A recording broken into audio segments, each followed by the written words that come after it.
इतना होने के बाद भी जब उनकी पोल पट्टी खुलती गई फिर भी ये ऐसा यात्रा निकाल रहे हैं और चुनाव आयोग को बदनाम कर रहे हैं। चुनाव में हार जाएंगे तो हम कहेंगे कि भाई हमने तो पहले ही कहा था कि वोटर लिस्ट और फोटो की चोरी हो रही है। आप राजनीति करने के बजाय कार्य करिए ना भाई। आप 65 लाख जो नाम कर रहे हैं, मैं 1 मिनट के लिए मान लूं कि ये सारे नाम गलती से कटे, सबके आप फॉर्म भरवा दीजिए। करोड़ों रुपए खर्च करके यात्रा करने की क्या आवश्यकता है?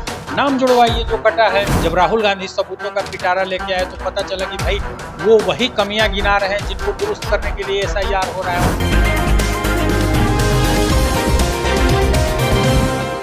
चुनावी साल और कुछ ही दिनों के बाद, कुछ ही महीनों के बाद बिहार में विधानसभा का चुनाव होना है। देखिए, तमाम जो राजनीतिक पार्टियां हैं वो तैयारियों में जुटी हुई है। और वही देखिए, दूसरी तरफ अगर बात करें तो नेता प्रतिपक्ष तेजस्वी यादव और लोकसभा के नेता प्रतिपक्ष राहुल गांधी इन दिनों बिहार में वोट अधिकार यात्रा कर रहे हैं। देखिए, एसआईआर के मुद्दे को लेकर जो सियासत है वो काफी ज्यादा तेज हो गई। देखिए, मेरे साथ बातचीत करने के लिए बीजेपी के बड़े नेता हैं डॉक्टर सत्यप्रकाश तिवारी जी, हम इनसे बातचीत करेंगे। सर, राहुल गांधी तेजस्वी यादव यात्रा कर रहे हैं, जी, कैसे देख रहे हैं? देखिए, यात्रा तो करनी ही चाहिए नेताओं को और मुद्दे भी उठाने चाहिए। समस्या ये है कि उनकी न यात्रा में दम है न मुद्दे में दम है। वोटर लिस्ट का पुनरीक्षण समय समय पर होता ही रहता है। नेचुरल कारणों से भी वोटर लिस्ट में नए, जैसे 18 से उम्र बढ़ती है तो लोग जुड़ते हैं, जिन लोगों की मृत्यु हो जाती है उनके नाम हटते हैं।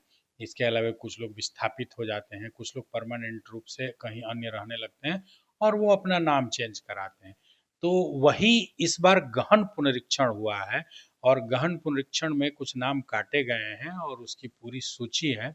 और जिनके भी अगर नाम अनैतिक रूप से या लगता है कि गलती से कट गए हैं तो वो दावा करेंगे। अब देखा जाए कि लगभग 65 लाख लोगों के नाम हटाए गए हैं और अभी तक पूरे विपक्ष के नेता एक दावा नहीं प्रस्तुत कर पाए कि भाई फलाना आदमी यहीं रहता है, यहीं का निवासी है, वो जीवित है, 18 वर्ष से ऊपर है, वो भारतवर्ष का नागरिक है और वो वोट देने का हकदार है, लेकिन उसका नाम कट गया। सर, मतदाता पुनरीक्षण में सर जी वैसे लोग भी हैं जो जिंदा है, जी उनका मृत बोल के नाम काट दिया गया। वैसे लोगों के साथ आपने देखा होगा, नहीं, ऐसे राहुल गांधी ऐसे चाय भी पी रहे थे और बोल बिल्कुल रहे थे बिल्कुल कि ये पहली बार अनुभव कि मृत आदमी के साथ चाय पी। नहीं नहीं, ये गलत बात है पूरी तरह से। राहुल गांधी ने एक भी ऐसा दावा नहीं प्रस्तुत किया जो व्यक्ति है और उसका नाम कट गया है। साथ ही चुनाव आयोग ने ये नहीं कहा है कि अब हमने नाम काट दिया है, ये फाइनल लिस्ट है। भाई, 1 महीने का वक्त दिया गया है।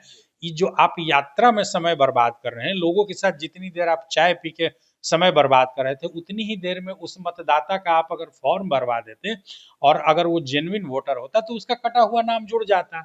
आप राजनीति करने के बजाय कार्य करिए ना भाई। आप 65 लाख जो नाम कटे हैं, मैं 1 मिनट के लिए मान लूं कि ये सारे नाम गलती से कटे हैं, सबके आप फॉर्म भरवा दीजिए और जुड़वा दीजिए। सर्टिफिकेट जो मांगा जा रहा है दे दीजिए, नाम जुड़ जाएगा। इस पर राजनीति करने की कहाँ आवश्यकता है, काम करने की जरूरत है। समस्या क्या है कि इन लोगों के पैरों की जमीन खिसक चुकी है, कोई जनाधार बचा नहीं है, दूर दूर तक कोई आशा की किरण नहीं नजर आ रही है, कोई राजनीतिक भविष्य नहीं नजर आ रहा है।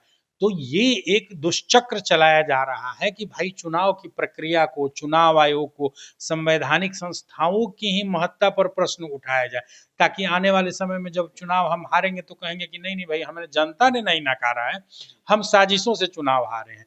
जनता इसको भली भांति समझती है और चुनाव में इनको सारे इन प्रश्नों का समुचित जवाब, मतलब अपनी कमजोरी का ठिकरा ये लोग चुनाव आयोग को बिल्कुल। जिस व्यक्ति के साथ आप चाय पी रहे हैं भाई, उसका फॉर्म भरिए ना, फॉर्म भर के जमा कर दीजिए, उसका सर्टिफिकेट दे दीजिए। 1 सितंबर तक समय है, उसका नाम जुड़ जाएगा। आपको इतने करोड़ों रुपए खर्च करके यात्रा करने की क्या आवश्यकता है? नाम जुड़वाइए जो कटा है। आप चुनाव आयोग ने मौका दिया है, आपको 1 महीने का समय दिया है। भाई, 1 महीने का समय बहुत बड़ा समय होता है।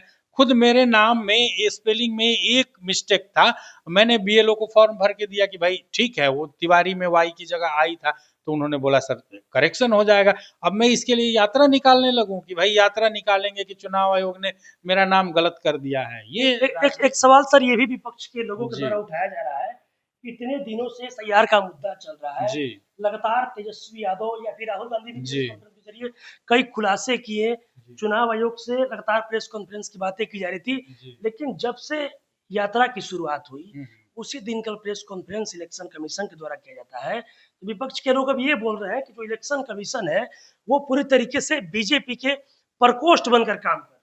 देखिए, ये तो कहेंगे ही ना, इन लोगों ने जो भी सबूत दिए, जो भी प्रेस कॉन्फ्रेंस की, उसमें ये खुद घिर गए। तेजस्वी जी आए चुनाव आयोग पर प्रश्न उठाने, उन्हीं पर प्रश्न उठ गया कि 2-2 आपने एपिक कार्ड रखा है, 2 नाम रखा है। जब राहुल गांधी सबूतों का पिटारा लेके आए तो पता चला कि भाई वो वही कमियां गिना रहे हैं जिनको दुरुस्त करने के लिए एसआईआर हो रहा है। उनकी प्रेस कॉन्फ्रेंस से तो एसआईआर और जस्टिफाइड हो गया। इतना होने के बाद भी जब उनकी पोल पट्टी खुलती गई, फिर भी ये ऐसा यात्रा निकाल रहे हैं और चुनाव आयोग को बदनाम कर रहे हैं। अब जब चुनाव आयोग पर अनैतिक प्रश्न खड़े किए जाएंगे, बदनाम करने का प्रयास किया जाएगा, तो चुनाव आयोग एक जीवंत संस्था है, संवैधानिक संस्था है, उसका ये नैतिक जिम्मेदारी है कि वो आकर जनता के सामने प्रश्नों का उत्तर रखें। जो सवाल पूछे गए हैं चुनाव आयोग से, उसका जवाब देने की जवाबदेही तो है ना। कोर्ट ने भी आपको तमाचा मारा है भाई, आप कहाँ कहाँ लड़ रहे हैं। आप कोर्ट में याचिका लेके गए थे और कोर्ट ने तो एसआईआर को नहीं गलत ठहराया। कोर्ट ने तो बोला कि भाई अगर कोई त्रुटियां हैं तो उसको ठीक करिए, डॉक्यूमेंट में आप आधार को ही मान लीजिए तो अच्छा रहेगा। सलाह दी है कोर्ट ने। कोर्ट ने सर इलेक्शन कमीशन को फटकार लगाया। कोई फटकार नहीं लगाया, उन्होंने सलाह दी है। इलेक्शन कमीशन भी अपने आप में संवैधानिक संस्था है और संवैधानिक संस्थाओं की रक्षा करने का दायित्व भी सुप्रीम कोर्ट पर है। उनके कार्यकलापों पर नजर रखने का भी दायित्व है। लगता है अगर सुप्रीम कोर्ट को कि कहीं कोई किसी संविधान के किसी प्रावधान का उल्लंघन हो रहा है तो वो गाइडलाइन देता है। हर चीज को फटकार की नजरिए से नहीं देखना चाहिए। और चुनाव आयोग बहुत ही संवेदनशील है। अगर सुप्रीम कोर्ट से कोई दिशा निर्देश आता है तो उस पर जवाब देता है, उस पर कार्रवाई करता है। आप प्रक्रियाओं के तहत लड़िए ना भाई। आप ये जो सड़क पर जा रहे हैं, ये सारे एविडेंस लेके और जो प्रेस कॉन्फ्रेंस कर रहे हैं, यही लेके तेजस्वी यादव राहुल गांधी चुनाव आयोग चले गए रहते, चुनाव आयुक्त से मिल लिए रहते और उनकी जो समस्याएं हैं उसका नहीं निराकरण होता, तब प्रश्न उठाना वाजिब था। सर कुछ ही महीनों के बाद बिहार में चुनाव भी होना है। इस यात्रा से तेजस्वी यादव को, राहुल गांधी को कितना फायदा होगा? क्योंकि कल लालू यादव भी पहुंचे थे और उन्होंने हरी झंडी भी दिखाई इस यात्रा को। देखिए, ये यात्रा जो महागठबंधन है उसकी पराजय स्वीकारोक्ति यात्रा है। उनको अपनी पराजय स्पष्ट दिख रही है, उस पराजय को ये लोग स्वीकार कर चुके हैं। उनको पता है कि चुनाव इस बार स्वच्छ होने वाला है। गलत मतदाता, जो मृत मतदाता हैं, उनके नाम पर वोटर लिस्ट में रहते थे और हम जो गलत वोटिंग करते थे और हर विधानसभा में 5-10 हज़ार वोट छाप कर कुछ सीटें ला देते थे, इस बार वो भी होने वाला नहीं है। वो विपक्ष में रहने योग्य भी नहीं रहेंगे।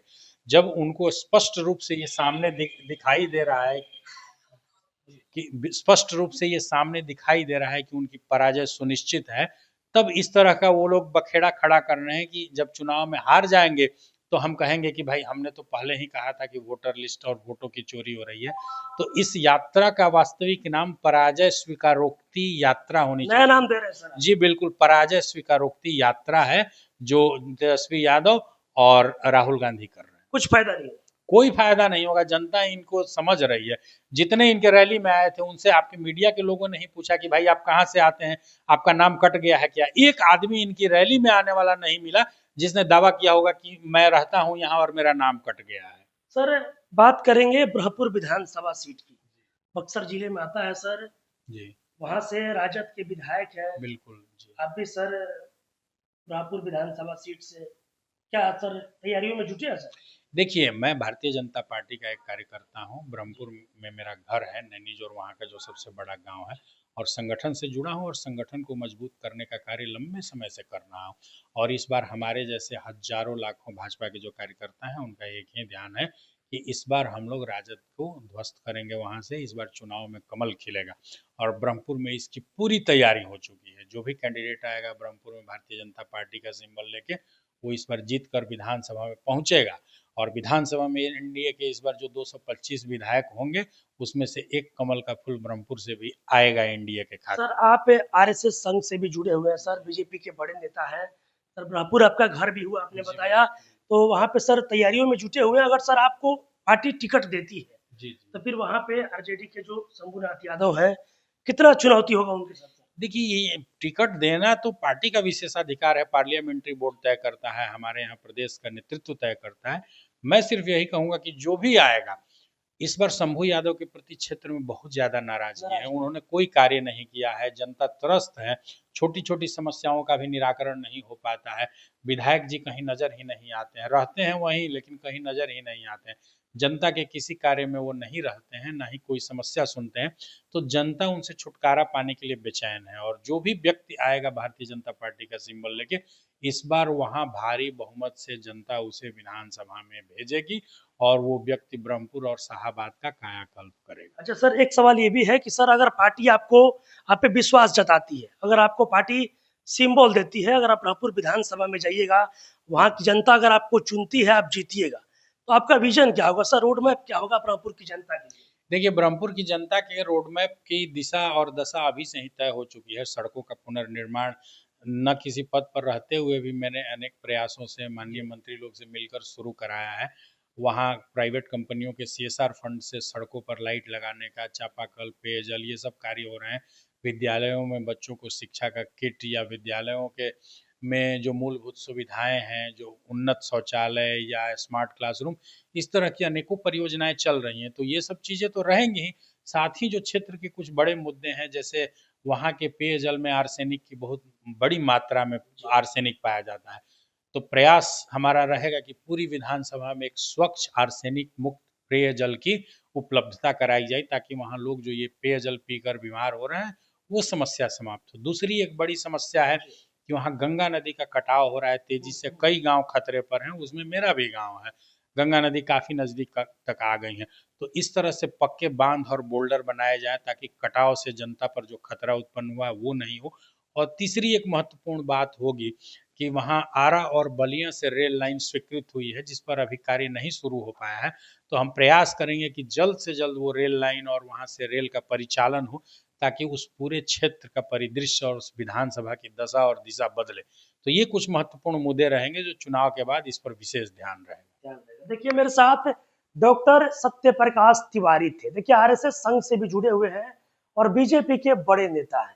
देखिए, जिस तरीके से एसआईआर के मुद्दे को लेकर तेजस्वी यादव और राहुल गांधी इन दिनों बिहार में यात्रा पर है, क्या कुछ कहना था? और देखिए, साफ तौर पर ये कहते नजर आ रहे हैं कि तेजस्वी यादव और राहुल गांधी अपनी नाकामयाबी का जो ठिकरा है वो ये लोग चुनाव आयोग पर फोड़ रहे हैं। देखिए, साथ ही साथ आपको बता दें कि डॉक्टर सत्य प्रकाश तिवारी ब्रह्मपुर विधानसभा से आते हैं।